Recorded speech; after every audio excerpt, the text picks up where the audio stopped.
Assalamu alaikum dear students and welcome to our new video series of integrated advertising, promotion and marketing communication.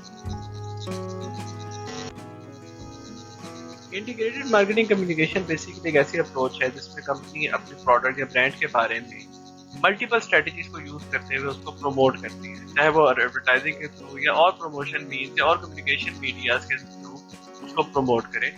और ये बिल्कुल एक integral component है किसी भी मार्केटिंग की पीच का। तो वो स्टूडेंट जो मार्केटिंग मेजर्स कर रहे हैं उनको ये समझना कि कंपनीज किस तरीके से इफेक्टिवली कम्युनिकेट कर सकती हैं अपने प्रोडक्ट के बारे में, किस तरह अपने कस्टमर के साथ इंटरेक्ट कर सकती हैं और नए कस्टमर्स क्रिएट कर सकती हैं, वो तमाम उनकी मार्केटिंग स्किल्स को एनहांस करता है। इसीलिए ये कोर्स जो इंटीग्रेटेड मार्केटिंग कम्युनिकेशन का है, और इसको हम इंटीग्रेटेड एडवर्टाइजिंग, प्रमोशन और मार्केटिंग कम्युनिकेशन भी कह सकते हैं, ये मार्केटिंग के स्टूडेंट्स के लिए काफ़ी अहमियत रखता है। A very important factor that is contributing in the importance of integrated marketing communication in contemporary academics, especially in the field of marketing, is a constantly changing environment. जैसे जैसे आप देख रहे हैं कि वक्त आगे बढ़ रहा है, जो मार्केटिंग स्ट्रेटजीज हैं वो नई से नई सामने आती जा रही हैं, और आजकल तो उनके अंदर बहुत जल्दी तब्दीली आ रही है। May be due to the changing technology, changing circumstances, new products are being introduced, और आपके कंपेटिटर जो है वो नए से नई जो है वो मार्केटिंग या एडवर्टाइजिंग स्ट्रेटजीज जो है वो सामने लेके आती हैं। तो ये भी एक बहुत बड़ी वजह है कि स्टूडेंट्स को इसकी बेसिक्स को, इसकी फाउंडेशंस को अंडरस्टैंड करना और फिर उनको इफेक्टिवली इम्प्लीमेंट करना जिस ऑर्गेनाइजेशन के साथ एसोसिएटेड है, उसकी अहमियत बढ़ जाती है। So we will devote the first lecture of this integrated marketing communication series to understand the basics of integrated marketing communication. In the chapter 1 of this course, following our learning objectives. How does communication take place? What is an integrated marketing communication program? What are the few trends that are affecting marketing communication? What are the components of an integrated marketing communication program? And finally, what is meant by GIMC, or Global Integrated Marketing Communication Approach? The content of this course is mostly borrowed from Advertising, Promotion, and Market Communication Global Edition by Kenneth Clore and Donald Black. The edition is of 2021. थोड़ी देर पहले start में हमने ये बात की थी कि marketing is always changing और there is a constant need for change in the field of marketing. बहुत सारे रीजंस हैं जिसकी वजह से मार्केटर्स को हर वक्त तैयार रहना पड़ता है to change their strategies, to change their approach. उनमें से अगर हम कुछ रीजंस डिस्कस करें, जैसे ब्रांड स्विचिंग। ब्रांड स्विचिंग का मतलब ये होता है कि कंज्यूमर्स के टेस्ट जो है वो कॉन्स्टेंटली चेंज हो रहे हैं, जिसकी वजह से उनको नए से नए प्रोडक्ट्स जो हैं कंपनीज को इंट्रोड्यूस कराने पड़ते हैं, और उनको अपनी टाइप्स ऑफ प्रोडक्ट्स, अपनी वैरायटीज ऑफ प्रोडक्ट्स जो है वो भी चेंज करनी पड़ती है। अब अगर हम एग्जांपल लें एक ऐसी स्मॉल कंपनी की जिसने 2 नए फ्लेवर्स इंट्रोड्यूस कराए हैं, स्ट्रॉबेरी और ब्लूबेरी, ठीक है, 2 नई ड्रिंक्स इंट्रोड्यूस कराई। अब लेकिन उनको ये इंट्रोड्यूस कराने से पहले देखना होगा कि क्या कंज्यूमर्स को इन फ्लेवर्स की नीड भी है, क्या वो चाहते भी हैं। Was there a demand before they introduce those new flavors? अब हो सकता है कि आजकल के कस्टमर्स जो हैं उनका टेस्ट चेंज हो। इसकी वजह ये है कि वो स्ट्रॉबेरी और ब्लूबेरी का टेस्ट जो है वो पुराना हो चुका है। Customers are looking for something new. तो कंपनीज को क्या करना होता है कि they have to constantly indulge in marketing research. उनको मार्केटिंग रिसर्च सर्विस के जरिए ये चीज़ देखनी होती है कि कस्टमर्स की नीड्स और वांट्स क्या हैं, और उसके साथ साथ अपनी प्रोडक्ट्स जो हैं उसको अपडेट करना होता है। फिर कंपेटिटर कंपनीज कॉन्स्टेंटली अपनी स्ट्रेटजी चेंज कर रही हैं। अगर हम पॉइंट नंबर 2 को देखें तो इसमें किसी भी कंपनी को मार्केटिंग एडवर्टाइजमेंट अपनी दूसरे कंपेटिटर्स की भी देखनी पड़ती है कि वो किस तरह अपनी स्ट्रेटजीज को चेंज कर रहे हैं। फॉर एग्जाम्पल, एक कंपेटिटर मार्केट में आया और उसने अपनी प्रोडक्ट्स को as a quality products introduce करनी शुरू कर दी, और वाकई में न सिर्फ इंट्रोड्यूस करनी शुरू कर दी, उन्होंने बहुत सारे नए वर्कफोर्स हायर की, एक्सपर्ट्स हायर की और अपनी क्वालिटी को ऐसे इम्प्रूव कर लिया कि आपकी कंपनी उसको फिल वक्त कम्पीट नहीं कर पा रही। उनको इसका मतलब है कंपेटिटर को सामने रखते हुए हमें भी फौरी तौर पे एक्ट करना है और remain in the market, remain competitive. हमको अपनी प्रोडक्ट्स की न सिर्फ क्वालिटी को इम्प्रूव करना है बल्कि हमने डिफरेंट मार्केटिंग कम्युनिकेशन टेक्निक्स को यूज करते हुए उस चीज को अपने कस्टमर्स तक, उस आइडिया को, उस पॉइंट को अपने कस्टमर्स तक पहुंचाने भी हैं। उसके अलावा आपकी प्रोडक्ट लाइफ साइकिल वो भी बहुत पार्ट प्ले करती है। अब आपको पता है कि हर प्रोडक्ट 4 लाइफ स्टेजेस से गुजरती है: इंट्रोडक्शन, ग्रोथ, मैच्योरिटी और डिक्लाइन। आमतौर पे इंट्रोडक्शन और ग्रोथ स्टेज में आपकी सेल स्ट्रांग होती है और इवेंचुअली क्या होता है कि वो फिर वक्त के साथ साथ वो मैच्योर होती रहती है और फिर स्लो हो जाती है और फिर उनकी सेल्स ग्रोथ को मेंटेन करना मुश्किल हो जाता है। इस स्टेज पे कंपनी हो सकता है अपनी प्राइसिंग स्ट्रेटजीज के जरिए उस प्रोडक्ट को ज़्यादा ज़्यादा बेचने की कोशिश करे या फिर उस प्रोडक्ट की जगह एक नई प्रोडक्ट इंट्रोड्यूस कराए या फिर उस प्रोडक्ट को अपडेट करे ताकि जो कस्टमर्स हैं उनकी जो टेस्ट है या उनकी जो डिमांड्स हैं उनको और बेहतर तरीके से फुलफिल किया जा सके। और फाइनली ये भी देखा गया है कि there are so many external factors that are affecting the marketing strategy of a company. अब ये जो आउटसाइड फैक्टर्स होते हैं या जो जिनको हम एक्सट्रेनियस वेरिएबल्स या नॉइज वेरिएबल्स कह सकते हैं, इसमें गवर्नमेंट की policies, laws, natural resources, changing technology, even the recent pandemic like COVID, ये भी एक एक्सटर्नल फैक्टर है जिसकी वजह से कंपनीज को अपनी मार्केटिंग स्ट्रेटजीज, अपनी प्रोडक्ट जो है उनको अपडेट करना पड़ता है। ना सिर्फ प्रोडक्ट्स बल्कि मार्केटिंग स्ट्रेटजीज दोनों ही अपडेट करनी पड़ती है। इफ यू रिकॉल, तो हमारे इस इंट्रोडक्टरी चैप्टर का जो पहला ऑब्जेक्टिव था वो ये था कि हम समझें कि what is communication and how does communication takes place और उसको हम मार्केटिंग कम्युनिकेशन के साथ रिलेट करें। अगर हम कम्युनिकेशन को डिफाइन करें तो it is transmitting, receiving end processing information. यानी ये कि एक ग्रुप या एक पर्सन या एक ऑर्गेनाइजेशन किसी आइडिया या मैसेज को सेंड करते हैं थ्रू अ प्रोसेस और रिसीवर उसको रिसीव करके अंडरस्टैंड करता है तो फिर होल प्रोसेस ऑफ कम्युनिकेशन जो है वो कंप्लीट हो जाती है। और यही वो जो आपको सामने मॉडल नजर आ रहा है कम्युनिकेशन का, इस चीज को डिपिक्ट कर रहा है। अब अगर देखा जाए तो एडवर्टाइजमेंट और मार्केटिंग मैसेजिंग प्रोग्राम जितने भी होते हैं वो इफेक्टिव कम्युनिकेशन के ऊपर रिलाई करते हैं।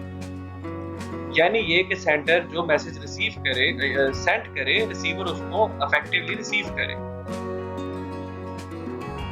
इस प्रोसेस को समझने के लिए हम एक एग्जांपल कोट करते हैं कि आप समझें कि कोई एक पर्सन जो है वो डाइन आउट करना चाहता है और वो ऐसा रेस्टोरेंट ढूंढ रहा है कि जो चिकन बेस्ड मेन्यू जो है या चिकन बेस्ड फूड आइटम जो है वो प्रोवाइड करे। इसका मतलब है कि ऐसी सूरत में अगर हम कम्युनिकेशन मॉडल के थ्रू देखें तो सेंडर जो होगा मैसेज का वो कोई ऐसी फूड चेन होगी जो इस तरह किस्म का मेन्यू ऑफर करते हैं, जैसे KFC हो गया, मैकडॉनल्ड्स हो गया, फ्राइड चिक्स हो गया और इस तरह के और बहुत सारे रेस्टोरेंट्स होंगे जो इस किस्म की फूड आइटम्स जो है वो ऑफर करती हैं और उनका काम ये होगा कि वो उस कस्टमर की अटेंशन को ग्रैब करें।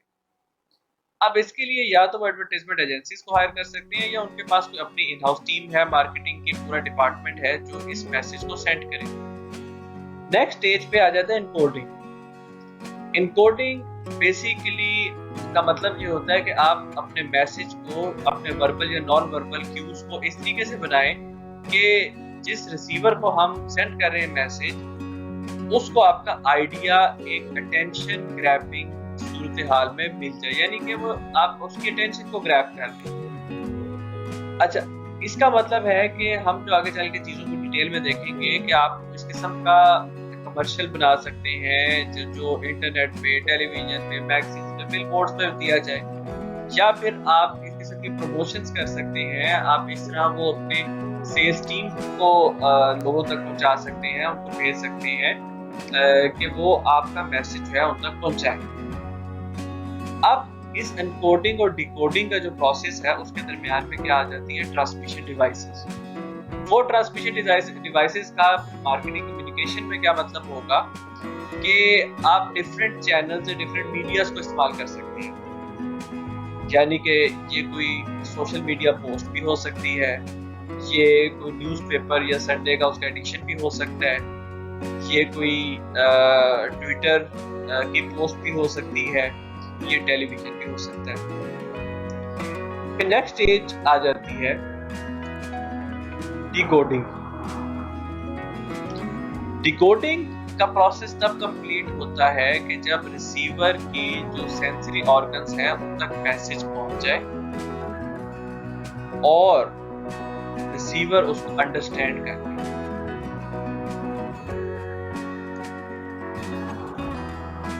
ऑब्वियसली डिकोडिंग के प्रोसेस में जो सबसे ज्यादा रिसीवर्स के सेंसरी ऑर्गन्स इस्तेमाल होते हैं वो उसकी हियरिंग और उसकी साइट है। यानी वो एड्स को देख भी सकते हैं और वो उसमें से जो मैसेजेस हैं उनको हियर भी करते हैं। अच्छा, कुछ ऐसी सूरत हाल होती है जिसमें अगर आपने फॉर एग्जांपल कोई कूपन भेजा है या कोई प्रोडक्ट की आपने सैंपल भेजा है तो वो उसको टच भी कर रहे हैं, उसको रीड भी कर रहे हैं। अच्छा, इवन कुछ ऐसी सूरत हाल होती है कि जिसमें आप चीज़ों को या जैसे परफ्यूम्स हो गए या जैसे फूड आइटम्स होती है इस तरह डिस्प्ले कर रहे हैं कि they can even smell the message. That is also one of the most effective way. Specifically वो चीज़ जिसमें अरोमा का काम है, जिसमें स्मेल का काम है, ऐसे प्रोडक्ट्स में ये भी बहुत अच्छा एक एडवर्टाइजमेंट का अप्रोच होती है कि आप उन चीज़ों को लोगों को स्मेल करने दें। और इस तरह डिकोडिंग जो है वो पहुंचाता है आपका मैसेज टू योर रिसीवर। कोई भी क्वालिटी मार्केटिंग कम्युनिकेशन तब अमल में आती है या तब पायदारी को पहुंचती है जब आपका कस्टमर आपके भेजे हुए मैसेज, यानी आपका मतलब यहाँ पे क्या है कि वो कंपनी जो अपना मार्केटिंग मैसेज भेज रही है आपका रिसीवर उसको अंडरस्टैंड करे, इस सूरत हाल में अंडरस्टैंड करे जिस तरह वो कंपनी चाहती थी। और यहाँ पे फिर जो इम्पोर्टेंट चीज है दैट इज फीडबैक। किसी भी कंपनी के लिए जो प्रोडक्ट ऑफर कर रही है ये बड़ा इंपॉर्टेंट होता है समझना कि आपका रिसीवर जो है वो क्या फीडबैक दे रहा है। वो फीडबैक मुख्तलिफ सूरत हाल में हो सकती है। जैसे सबसे ज्यादा तो फायदा इस चीज में है कि कस्टमर उसको परचेज करे। अच्छा, अगर कस्टमर इंक्वायरी करता है वो भी एक बहुत इंपॉर्टेंट फीडबैक है। इवन कस्टमर्स की जो कंप्लेंट्स हैं वो भी फीडबैक का एक अमल है कि कंप्लेंट्स के जरिए आप अपनी ऑफरिंग्स को इम्प्रूव कर सकते हैं। उसके अलावा कस्टमर के क्वेश्चन, उसके स्टोर के विजिट्स, उसके वेबसाइट्स के विजिट्स, उसके सोशल मीडिया पोस्ट पे कमेंट्स, ये तमाम फीडबैक में शामिल होते हैं। फीडबैक और इस पूरे अमल में जो हमने sender, encoding, transmission device, decoding और रिसीवर की बात की थी, उसके अंदर नॉइज अपना पार्ट बहुत प्ले करती है। Noise is anything that distorts और डिस्टर्ब्स अ कम्युनिकेशन मैसेज। और ये किसी भी स्टेज में नॉइज अमल अंदाज हो सकती है, असरअंदाज हो सकती है। जैसे one of the form of noise is cluttering. जब आप किसी ग्रोसरी स्टोर में जाएं या किसी भी रिटेल स्टोर में जाएं तो वहां पे आप चीजें बहुत ज्यादा आपको रैक्स में पड़ी हुई नजर आए और आप उसमें से देख ना सके, अपनी मर्जी की चीज डिसाइड ना कर सके क्योंकि उन्होंने कंजेस्टेड किया हुआ है। That is form of cluttering. या फिर एड्स पे एड्स आप आते जा रहे हैं, उनको सब स्किप कर रहे हैं, उनको म्यूट कर रहे हैं, उनको जिप और जैप के अमल से गुजार रहे हैं, तो वो तमाम नॉइज का हिस्सा होते हैं। नॉइज चूंकि इफेक्टिव कम्युनिकेशन को डिस्टर्ब करती है तो मार्केटर्स के लिए समझना जरूरी है कि नॉइज किस तरह आपकी कम्युनिकेशन के अमल पे असरअंदाज होती है या कौन से वो एग्जांपल्स हैं जो जिसे हम समझते हैं कि ये नॉइज है कम्युनिकेशन में या marketing communication. For example, a customer is talking on the phone during a commercial on the television. जब टेलीविजन पे कमर्शियल आ रहा है और कस्टमर फोन पे बात कर रहा है वो भी नॉइज है। अच्छा, अगर कोई कस्टमर ड्राइव कर रहा है और साथ साथ रेडियो लिसन कर रहा है और वो जब एड्स आती हैं रेडियो के ऊपर उनके ऊपर बहुत ज्यादा फोकस नहीं करता, ये भी नॉइज है। अच्छा, अगर वो मैगजीन के जो ऐड हैं उसके अंदर जो मॉडल है, ऑब्वियसली मॉडल्स को इस तरह प्रेजेंट किया जाता है कि वो अट्रैक्टिव नजर आए, उनको ज्यादा फोकस कर रहे हैं और उसके अंदर जो मैसेज है जो कंपनी बताना चाह रही है अपनी प्रोडक्ट के बारे में उस चीज को इग्नोर कर रहे हैं, वो भी नॉइज है। अच्छा, न्यूज़पेपर आर्टिकल्स को सिर्फ स्कैन किया और एड्स को स्किप कर दिया, ये भी नॉइज है। अच्छा, जब बिल बोर्ड नजर आया उस बिल बोर्ड को इग्नोर कर दिया और अपने साथ बैठे हुए पैसेंजर्स से बातें होती रही, तो भी एक नॉइज है। क्यों नॉइज है? क्योंकि कम्युनिकेशन को डिस्टर्ब कर। इंटरनेट पे एड्स को स्किप कर दिया, दैट्स अ नॉइज। एड्स बार बार नजर आ रही हैं, उनको क्रॉस करते जाए, that is a noise. Tweets जो प्रोडक्ट से रिलेटेड है, ट्विटर पे उनको रेलिवेंट ना जाना और उनको स्किप करते गए, दैट इज नॉइज। या फिर कोई भी फ्लायर घर में फेंक, अब किसी ने कंपनी ने घर में फ्लायर्स फेंके और उनको उठा के फेंक दिया, that is part of noise. तो ये बज़ाहिर जो हमें चीजें नजर आती हैं कि जो बड़ी कॉमनली हो रही होती हैं, actually for the marketer perspective this all are part of noise and they disturb the effective marketing communication. यही वजह है, और हम आगे चल के इन चीजों को और डिटेल में देखेंगे कि marketers have to come up with new ideas of grabbing their receivers attention और इस नॉइज को बाईपास करने। मार्केटिंग कम्युनिकेशन है क्या? अभी जैसे हमने बात की थी कि communication is between sender and receiver. Sender उसको ट्रांसमिट कर रहा है और रिसीवर उसको रिसीव कर रहा है। इसी तरीके से कहते हैं कि ये जो मार्केटिंग की पूरी एफर्ट है, ये कंपनीज और बायर इनके दरमियान एक डांस की तरह, ठीक है, क्योंकि वो आपस में इंटरेक्ट कर रहे हैं। वो उनकी आई मूवमेंट, उनकी बॉडी मूवमेंट, वो तमाम एक कपल डांस की तरह है कि वो सिंक्रोनाइज्ड होने चाहिए। अच्छा, यहाँ पे ये भी कहा जाता है कि ये बेसिकली कंपनीज की एक एफर्ट है attract more and more customers towards themself. यही वजह है कि जो मार्केटिंग प्रोफेशनल्स इस पूरे कम्युनिकेशन प्रोसेस को डील कर रहे हैं, उसको उसके हर स्टेप के ऊपर फोकस करना चाहिए और इस चीज़ को इंश्योर करना होता है कि जो आपके ऑडियंस है, यानी जो आपके पोटेंशियल कस्टमर्स हैं, उनको कंसिस्टेंट मैसेज मिले। और उसके लिए ये भी ज़रूरी है कि वो इस तरह अपना मार्केटिंग कम्युनिकेशन मैसेज डिवाइस करें कि वो जो नॉइज और क्लटर है उसके कट थ्रू कर सके, उसके अंदर से गुजर के वो आपका मैसेज जो है वो आपके पोटेंशियल कंज्यूमर्स तक पहुँच सके।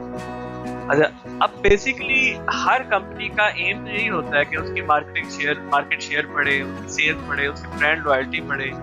वो तरीकाकार ऑब्वियसली इफेक्टिव मार्केटिंग कम्युनिकेशन के थ्रू ही अचीव हो सकता है और उसके लिए जो डिफरेंट एस्पेक्ट्स हैं, जो डिफरेंट कंपोनेंट्स हैं, उनको हर कंपोनेंट के ऊपर इफेक्टिवली प्लानिंग करनी है, जो हम आगे चल के इस पूरे कोर्स के अंदर डिस्कस करते रहेंगे। सो इंटीग्रेटेड मार्केटिंग कम्युनिकेशन को हम डिफाइन कैसे कर सकते हैं? It is a coordination and integration of all marketing communications tools, avenues and sources in a company into a seamless program designed to maximize the impact on customers and other stakeholders. In an integrated marketing communication program, it covers all of a firm's business-to-business, market channels, customer-focused, and internally directed communications. किसी भी IMC programme को बनाने से पहले हमें उस company के marketing mix को भी देखना होता है।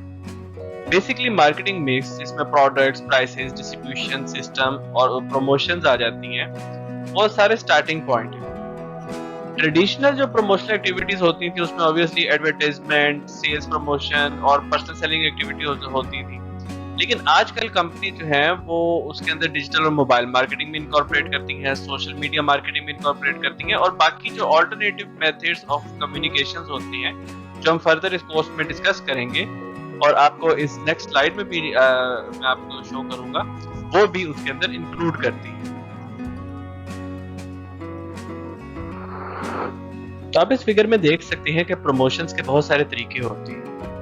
जैसे ट्रेडिशनल तो वही थे जो अभी हमने जिक्र किया, एडवर्टाइजमेंट। उसके अलावा जैसे हमने पहले बात की थी कि sales promotions, personal selling activities, लेकिन अगर हम देखते जाएं तो बहुत सारे और एडिशनल तरीकेकार भी आ गए हैं अपने प्रोडक्ट को प्रमोट करने। अगर हम देखें one by one, advertisement, digital marketing, social media, alternative marketing, database marketing, direct response, personal selling, sales promotion, public relations, ये वो कुछ तरीके हैं जो कंपनीज अपनी प्रमोशन के लिए, अपने प्रोडक्ट के प्रमोशन के लिए इस्तेमाल कर सकती हैं। और ये तमाम के तमाम तरीक़ेकार किसी भी आईएमसी प्रोग्राम्स का हिस्सा हो सकते हैं। और वो हम आगे चल के देखेंगे कि कंपनी की मार्केटिंग स्ट्रेटजी हो सकता है इनमें से कोई एक या एक से ज़्यादा प्रमोशन एक्टिविटी जो है उसको चूज़ करे। हमारा अगला टॉपिक है an integrated marketing communication plan की इंट्रोडक्शन। आज तो हम इसके ऊपर एक कंप्लीट चैप्टर में डिस्कशन करेंगे और बहुत डिटेल में हम देखेंगे कि ये इंटीग्रेटेड मार्केटिंग कम्युनिकेशन प्लान कैसे बनाया जाता है, क्योंकि ये स्ट्रेटेजिक मैनेजमेंट प्लान, ये मार्केटिंग प्लान जो है ये पूरी की पूरी मार्केटिंग कम्युनिकेशन का बेस होता है। इसके अंदर वो तमाम डिटेल्स होती हैं जो कोई भी कंपनी अपनी जो मार्केटिंग कम्युनिकेशन जो उसने करनी है, जो अपनी प्रमोशंस करनी है, उसको कैरी आउट करती है इसकी बेसिस के ऊपर। तो आइए एक नज़र डालते हैं कि मार्केटिंग प्लान जो कंपनी का या स्ट्रेटेजिक मार्केटिंग प्लान है उसके क्या क्या कंपोनेंट्स होते हैं। अच्छा, सबसे पहले उसके अंदर होता है करंट सिचुएशन एनालिसिस।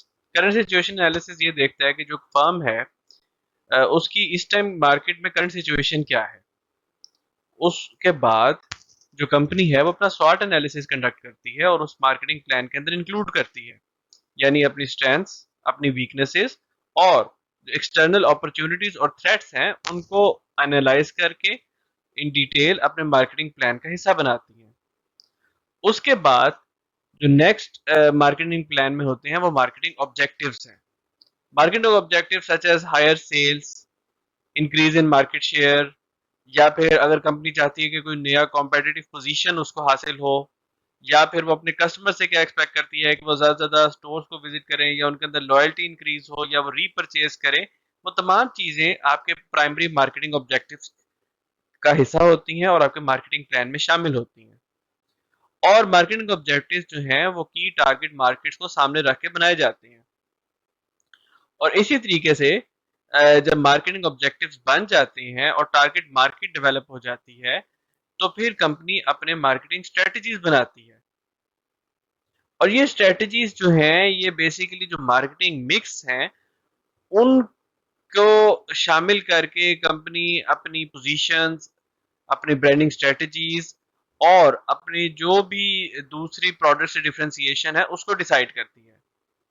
नेक्स्ट आपके मार्केटिंग प्लान में होते हैं आपके मार्केटिंग टैक्टिक्स। मार्केटिंग टैक्टिक्स जो हैं वो डे टू डे जो मार्केटिंग एक्टिविटीज हैं उनको डील करती हैं, यानी कि स्ट्रेटजीज बन गई और स्ट्रेटजीज बनने के बाद अब आपने उनको इम्प्लीमेंट कैसे करना है on on grass root level, वो आपके मार्केटिंग टैक्टिक्स में आ जाती हैं। और फिर फाइनल टू स्टेप्स जो हैं वो है इम्प्लीमेंटेशन ऑफ द प्लान और how to evaluate the performance, whether आपका मार्केटिंग प्लान जो है वो as your planning, as your strategy वो चल रहा है, उसके वो रिजल्ट्स मिल रहे हैं या नहीं मिल रहे, वो आप उसके अंदर किस तरीके से आप मैयर करेंगे वो इस तरीके उसके अंदर आप इंक्लूड करते हैं।